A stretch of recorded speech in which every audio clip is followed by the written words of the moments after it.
पिताजी एक छोटी सी फार्म वेंडर की दुकान है कोर्ट के अंदर।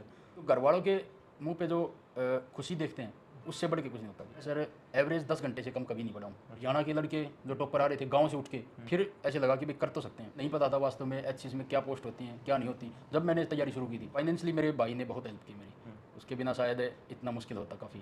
+1 और +2 की पढ़ाई अपने government senior secondary school Loharu से की है। 19,750 में यूपीएससी, एसएससी, बैंक और एनडीए की सरकारी नौकरी। SSB coaching Rohtak gate Bhiwani दे रहा है दिल्ली के अनुभवी फैकल्टी के साथ रिजल्ट की 100% गारंटी। नमस्कार, मैं हूं आपका दोस्त विनोद शर्मा। फिलहाल मैं एक एचसीएस अधिकारी के पास बैठा हूं। हालिया में सेलेक्ट होके आए हैं हाल ही में, और फिलहाल है एचसीएस रवि कुमार। इनसे बात करेंगे, जानेंगे। परिवार की कोई बड़ी नाम नहीं, पहचान नहीं, और ना ही ऐसी कोई हालात थे कि फिलहाल उसकी बदौलत ये एचसीएस के लेवल को पार कर पाते। ना कोई बड़ी गाइडेंस, ना कोई और बड़ा कोई स्पोर्ट, लेकिन फ़िलहाल इनका आज 28वां रैंक है। रवि, कैसा फील कर रहे हैं यहाँ तक पहुँचते पहुँचते? आपने 2-3 अटैम्प्ट आपने यूपीएससी के भी दिए हैं और एचसीएस का भी आपका सेकंड अटैम्प्ट था। अब कैसा, कितना राहत सर ऐसा है कि यूपीएससी की तैयारी करने के लिए गए थे तो साथ में एचसीएस का भी दे दिया था 1-2 अटैम्प्ट। तो इस बार सर निकला है तो इतना राहत तो है कि कुछ तो है, मतलब 3-4 साल की मेहनत है। तो लोग हैं या अदर सोसाइटी वाले या घर वाले हैं, उनको कुछ तो दिखाने के लिए है भाई कुछ बने हैं। तो अभी कुछ अचीव किया, ऐसा अचीवमेंट की फीलिंग आ रही है सर। ट्रेलर लॉन्च कर दिया रवि ने, ट्रेलर मान सकते हैं। और फिल्म पूरी लॉन्च करेंगे यूपीएससी क्रैक करके। हाँ, मतलब भगवान ने चाहिए और मेहनत हुई तो जरूर करेंगे सर यूपीएससी क्रैक। अभी है दिल में वही जो जुनून यूपीएससी वाला, या थोड़ा सा यूं है कि यार एक स्टेप ऊपर चढ़ गए तो अब ढीला पड़ जाएगा? नहीं सर, बिल्कुल यूपीएससी के लिए ही तैयारी करने के लिए गए थे। दिल्ली में गए थे तब, मतलब 4 साल पहले, तो यूपीएससी की तैयारी के लिए गए थे। तो सर अभी वही लक्ष्य रखेंगे, जब तक हो सकेगा जब तक तैयारी कर पाएंगे। तो अभी सर 1-2-3 जितने अटैम्प्ट दिए जाएंगे ज़रूर देंगे पूरी मेहनत से, और सर क्रैक करने की पूरी कोशिश करेंगे। रवि, बेसिकली कहाँ से हैं आप? क्या बैकग्राउंड है फैमिली की बात करें तो? सर मैं बेसिकली रहने वाला हूँ लोहारू शहर का ही। तो मेरे पापा एक दुकानदार हैं। सर मैंने जो 10वीं तक की स्कूलिंग है वो एक प्राइवेट स्कूल से की है लोहारू में ही। उसके बाद मैंने +1 और +2 की पढ़ाई अपने government senior secondary school Loharu से की है। उसके बाद जैसे ग्रेजुएशन के लिए मैं चला गया रोहतक, जाट कॉलेज रोहतक में की, फिर मैंने बीएससी की। उसके बाद सर जैसे 2019 के अंदर मेरी ग्रेजुएशन कंप्लीट हुई, फिर मैं चला गया था दिल्ली तैयारी करने के लिए। तो मैंने उधर से कोचिंग ली यूपीएससी के लिए, 1 साल तक कोचिंग चली मेरी। फिर कोविड वाले साल आए तो वापस घर पे आना पड़ा, फिर एक बार वापस जाना पड़ा, फिर लॉकडाउन लगा, फिर घर वापस आना पड़ा। तो ऐसे चलता रहा और तैयारी थोड़ी हैम्पर होती रही। बट 21 में जाके फिर पूरी लगन से और तैयारी करने की कोशिश की। तो जैसे 22 में यूपीएससी का फिर मेंस लिखा, उसके साथ ही एचसीएस का भी पहला मेंस लिखा और पहला इंटरव्यू दिया। अच्छा, इंटरव्यू तक पहली बार पहुंच चुके थे? हाँ जी सर, जनवरी के अंदर जैसे इंटरव्यू था मेरा, तो पहले एचसीएस के पहले अटेम्प्ट में मैंने इंटरव्यू दिया था। फिलहाल किस लेवल पर पोस्टिंग होगी आपकी? क्या कुछ पोस्ट मिलने वाली है? क्योंकि पोस्ट काफ़ी कम है और बच्चे लाखों थे। यहाँ तक पहुँचे हैं तो भी संतुष्टि तो है, लेकिन एक पद होता है एसडीएम, वहाँ तक पहुँच पाएंगे या नहीं पहुँच? सर एसडीएम तो नहीं मिल पाएगा, डेफिनेटली नहीं मिल पाएगा, क्योंकि मेरी 28th रैंक है। तो इसमें थोड़ी सी डाइसी सिचुएशन ये है कि 99% चांस है मेरे को तहसीलदार मिलेगा, A क्लास तहसीलदार। और अगर वो भी कुछ नहीं मिलता है बाय द वे 1 या आधा %, तो सर मेरे को बीडी पे मिल जाएगा। अच्छा। वो 100% है। मेरी 28th रैंक है तो मिल जाएगा इतना मेरे को। लेकिन सेटिस्फाई नहीं है वो माउंटेन मांझी वाली बात है, जसवंत मांझी वाली बात है कि जब तक तोड़ेंगे नहीं तब तक छोड़ेंगे नहीं। देखो मैंने पहले ही बताया कि टारगेट वही लेके गए थे। मुझे नहीं पता था वास्तव में एचसीएस में क्या पोस्ट होती हैं क्या नहीं होती, जब मैंने तैयारी शुरू की थी। बाद में पेपर निकला, ये 2 साल बाद मेरी तैयारी है, फिर मैंने देने की सोची, फिर मैंने पेपर दिया था। तो बाकी हमेशा से टारगेट वही रहा है, यूपीएससी आईएएस है, आईपीएस है, यूपीएससी का ही टारगेट रहा है। बैकग्राउंड कोई बड़ा अच्छा खासा वाला रहा नहीं है, क्योंकि दुकानदार भी आपने कह तो दिया, लेकिन दुकानदार भी अलग अलग लेवल के होते हैं। किन्हीं का शोरूम होता है बड़ा बड़ा, रोजाना के लाखों रुपए कमाते हैं। फादर साहब आपके नॉर्मल ही, मतलब एक जैसे एक आम जीवन होता है वैसे ही? बिल्कुल साधारण मिडिल क्लास फैमिली से हैं जी। मेरे पिताजी एक छोटी सी फार्म वेंडर की दुकान है कोर्ट के अंदर। तो वही दुकानदार हैं। और थोड़ा सा जैसे फैमिली का सपोर्ट था, थोड़ा सा फाइनेंशियल सपोर्ट जो है वो मुझे मेरे छोटे भाई की तरफ से मिला, क्योंकि 5 साल पहले जो है उनका एयरफोर्स में सिलेक्शन हो गया था, तो कहीं ना कहीं फाइनेंशियल सपोर्ट उन्होंने भी किया। अच्छा, छोटे भाई की मतलब इतनी बड़ी सपोर्ट रही, फादर साहब की सपोर्ट रही, तब जाके आपको फ्री हैंड छोड़ दिया कि भाई आप तैयारी करो। मुझे बिल्कुल 100% फ्री हैंड और नो टेंशन जोन में छोड़ दिया था कि कहीं से भी कितनी भी किसी भी प्रकार की तैयारी करो।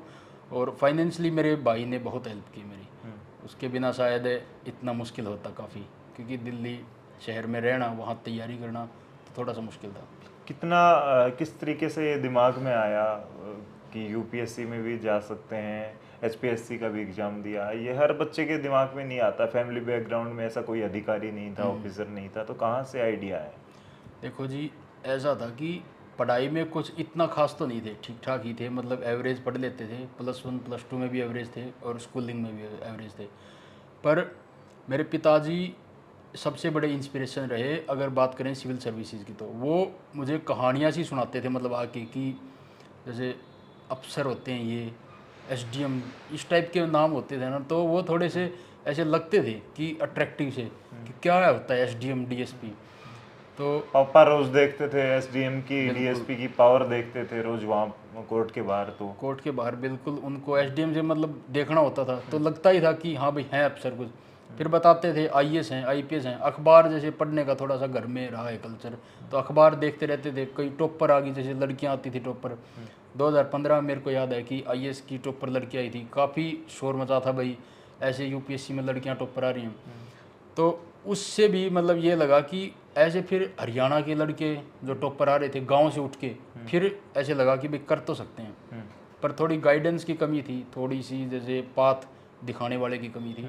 तो वो कहीं ना कहीं जो है इंटरनेट के माध्यम से, और जैसे पिताजी हैं घर में हैं, वो पूरी तरीके से नहीं बता पा सकते थे कि कैसे क्या होता है, क्या प्रोसीजर है इसका। हाँ, बट उन्होंने ये एक कहीं ना कहीं जो बीज था ये डाल दिया था कि दिमाग में कि तैयारी इसी की करनी है।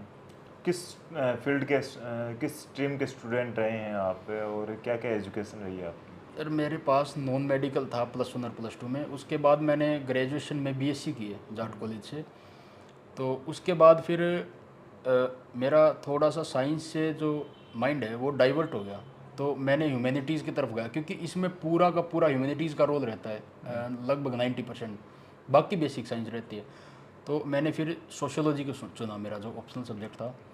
उससे ही फिर मैंने पोस्ट ग्रेजुएशन की और ठीक ठाक नंबरों से कर ली थी। तो मेरा इंटरेस्ट बन गया था सर, सोशियोलॉजी में काफ़ी इंटरेस्ट बन गया था। फिर मतलब क्योंकि बहुत लेंदी होता है ऑप्शनल का काम, तो ऑप्शनल को पूरा करने में महीनों लग जाते हैं। जैसे 8-7 घंटे डेली के पढ़ के 3-4 महीने नॉर्मल लगते हैं। तो इतना समय एक ही सब्जेक्ट के साथ बिताना, तो वो अगर इंटरेस्ट नहीं हो तो फिर बात नहीं बनती। टोटल स्टडी टाइम कितना रहता है रवि का इस एग्ज़ाम को क्लियर करने के लिए, यूपीएससी के लिए माइंड सेट कर रखा है जो? देखो जी, टोटल स्टडी टाइम लोग मतलब कैंडिडेट हैं वो 12 से 14 घंटे ही पढ़ते हैं, कई 16 भी पढ़ते होंगे, मैंने देखा नहीं आज तक कोई 16। रवि कितना पढ़े? मैं सर एवरेज 10 घंटे से कम कभी नहीं पढ़ा हूँ। अच्छा। मतलब मैंने कभी भी लाइब्रेरी की छुट्टी नहीं मारी आज तक। और मतलब 8 से 10 घंटे डेली का होता था। जैसे पेपर नज़दीक आ गया तो सर कभी कभी 11 घंटे भी पहुंच जाता था, ज़्यादा तो नहीं, 11 घंटे मैक्सिमम। जैसे पेपर के 10-5 दिन आसपास बहुत पढ़ना पड़ता उस टाइम। हाँ, ये है कि पेपर 2-3 महीने है तो थोड़ा सा डीप स्टडी कर लेते हैं, थोड़ा 8 घंटे पढ़ लिए, 7 घंटे ही पढ़ लिए, कभी 9 घंटे पढ़ लिए। बस मेरा एवरेज रहता था 8 घंटे 9 घंटे। मेन मोटिव क्या है रवि का यूपीएससी या सिविल सर्विसेज में आने का, क्या करना चाहते हैं? देखो जी, सिविल सर्विसेज एक बहुत बड़ा प्लेटफॉर्म देता है आदमी को, इस छोटी सी एज के अंदर एक ऑफिसर बनाता है। तो आदमी बहुत से जो डाइवर्स फील्ड हैं उनके अंदर काम करने की अपॉर्चुनिटी प्रदान करता है। जैसे एजुकेशन का है फील्ड, वुमेन एम्पावरमेंट का है, किसी भी प्रकार से गवर्नमेंट की सबसे बढ़िया जो स्कीम होती हैं हर प्रकार की, उनको इम्प्लीमेंट करना पहला तो काम होता है सिविल सर्वेंट का। तो मुझे लगता है कि अगर अच्छे सिविल सर्वेंट होंगे ना, तो गवर्नमेंट की पॉलिसी बिल्कुल सही है, करेक्ट है, उनको अगर इम्प्लीमेंट कर दिया जाए तो बहुत तरह से एम्पावरमेंट हो सकता है, पुअर्स का भी और वुमेन का भी, हर प्रकार से, किसी भी प्रकार में हो, खेल में हो या किसान में हो या एजुकेशन में हो। फार्मर्स के लिए ऐसी ऐसी गवर्नमेंट की स्कीम्स हैं, अगर उनको इम्प्लीमेंट कर दिया जाए तो फार्मर की जैसे बोलते हैं ना doubling the income of farmers, मेरे हिसाब से 5 गुना भी हो सकती है। यूपीएससी के थ्रू आपका कौन सा मेन टारगेट है कि मुझे तो आईएएस बनना है या फिर आईपीएस दिमाग में, क्योंकि सपने शुरू हो जाते हैं, मुझे ये वर्दी चाहिए या ये चाहिए?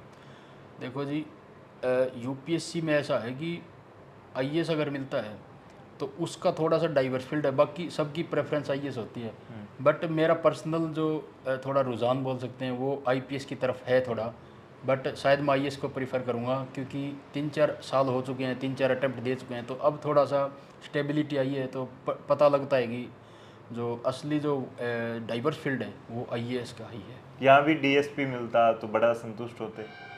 हाँ, कहीं ना कहीं डीएसपी मिलता तो मैं थोड़ा संतुष्ट ज़रूर होता, बट यूपीएससी के लिए मैं ट्राई करता ज़रूर। जो बच्चे गरीबी या उन परिवारों से होते हैं एकदम और सोचते हैं कि बड़े बड़े सपने होते हैं, किस तरीके से, क्योंकि महंगी एजुकेशन हो गई आज के दिन, कोचिंग बड़ी महंगी हो गई, किस तरीके से पार पा सकते हैं, सफलता पा सकते हैं? देखो जी, मेरे अकॉर्डिंग अगर कोचिंग की बात करें तो कोचिंग बहुत महंगी है, और दिल्ली के अंदर रहने की बात करें तो दिल्ली में बहुत ही महंगा है, काफ़ी ज़्यादा महंगा है। मतलब मिडिल क्लास जो बच्चा है उसको एक इनकम का स्टेबल सोर्स होना बहुत ही ज़रूरत है, उसके घर में कोई ना कोई चाहे एक मेंबर भी हो। बट अभी कुछ साल में खासकर कोविड के बाद ये देखा गया है कि ऑनलाइन जो एजुकेशन है उसने बहुत सस्ती कर दी एजुकेशन। तो मेरे अकॉर्डिंग कोचिंग की अगर ज़रूरत लगती है, जैसे मेरे को ज़रूरत लगी तो मैं गया दिल्ली, बट अगर कोचिंग की ज़रूरत लगती भी है तो ऑनलाइन एजुकेशन उसको पूरा कर सकता है, उसको जो गैप को है फिल कर सकता है आराम से। तो घर पे बैठ के पढ़ाई हो सकती है, थोड़ा लाइब्रेरी का, या फिर घर पे अगर घर वाले ऐसा माहौल दें, जैसे घर वालों की भी एक प्रकार से तैयारी चलती है, ये उनको भी बहुत कुछ सेक्रीफाइस करना पड़ता है घर में। जैसे मैंने कई महीनों घर में तैयारी की है, तो उस टाइम घर वाले बिल्कुल भी डिस्टर्बेंस ना करें, टाइम पे खाना दें, टाइम पे कोई ऐसी बात भी नहीं बताएं जो घर में हो रही है, ताकि माइंड डिस्टर्ब ना हो, तो बहुत रोल रहता है। सबसे ज़्यादा खुश घर में कौन है? फादर ही होंगे, क्योंकि वो रोजाना देखते थे तहसीलदार को, एसडीएम को। देखो जी, हाँ, फादर डेफिनेटली होंगे क्योंकि उनको कुछ ज़्यादा पता भी है। जैसे मदर है, उनको इतना नहीं पता कि क्या अफसर है, बाकी खुश सभी हैं, सभी घर वाले खुश हैं, बहन भाई भी काफ़ी खुश हैं कि इतने 4 साल से तैयारी कर रहे थे।